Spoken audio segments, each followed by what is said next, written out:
रूस के Saint Petersburg में रूस की नौसेना ने अपना जलवा दिखाया। असल में वहां पुतिन अपने देश के नेवी डे के मौके पर एक कार्यक्रम में शिरकत करने पहुंचे, जहां अपने राष्ट्रपति के स्वागत के लिए नौसेना ने तोपों से सलामी दी और फिर पुतिन की मौजूदगी में शुरू हुआ नौसेना दिवस का जश्न, जहां मौजूद जवानों का जोश राष्ट्रपति पुतिन को देखते ही 7वें आसमान पर पहुंच गया। उनके पहुंचते ही नेवी के बैंड दस्ते ने उनका जोरदार स्वागत किया और फिर पुतिन ने अपने जांबाज सैनिकों का हौसला बढ़ाया। इसके बाद नेवी के जवानों ने समंदर में गोलियां बरसाकर दुश्मन को चेतावनी दी।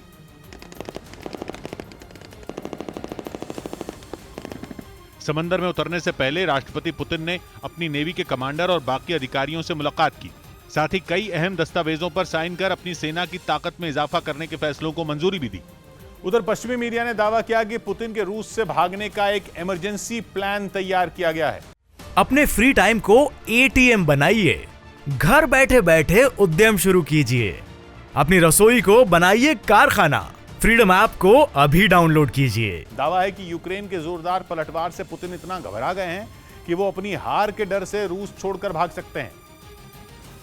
और इसके पीछे वजह यह बताई गई कि अगर यूक्रेन में रूसी सेना की हार होती है तो पुतिन अपने ही देश में बुरी तरह घिर जाएंगे, क्योंकि उनके कई सहयोगी भी जंग के इतने दिनों तक खिंचने पर पुतिन से नाराज बताए जा रहे हैं और रूस की इस हालत के लिए पुतिन को ही जिम्मेदार ठहरा रहे हैं। दावा है कि यूक्रेन जंग की वजह से रूस की आर्थिक हालत भी लगातार खराब होती जा रही है और वहां के लोगों में भी पुतिन के खिलाफ गुस्सा बढ़ता जा रहा है। पश्चिमी मीडिया के मुताबिक डॉनबास में बढ़त के बाद अब रूसी सेना के हाथ से कई इलाके निकल चुके हैं। कहा जा रहा है कि यूक्रेन की सेना के पलटवार से रूसी सेना के हौसले पस्त होते जा रहे हैं और माना जा रहा है कि रूस की सेना को डॉनबास से हटने के लिए मजबूर होना पड़ सकता है। और वहां ऐसे ही हालात की वजह से ज़ेलेंस्की के सैनिकों का मनोबल अब इतना बढ़ गया है कि वो अब खेरसोन को भी रूस से छुड़ाने के लिए आगे बढ़ रहे हैं। पश्चिमी मीडिया के मुताबिक इन्हीं वजहों से पुतिन काफी टेंशन में है और पुतिन को इस बात का अंदाजा हो चुका है कि यूक्रेन में जैसे ही रूस की हार होगी उनके लिए अपने देश में रह पाना मुश्किल हो जाएगा।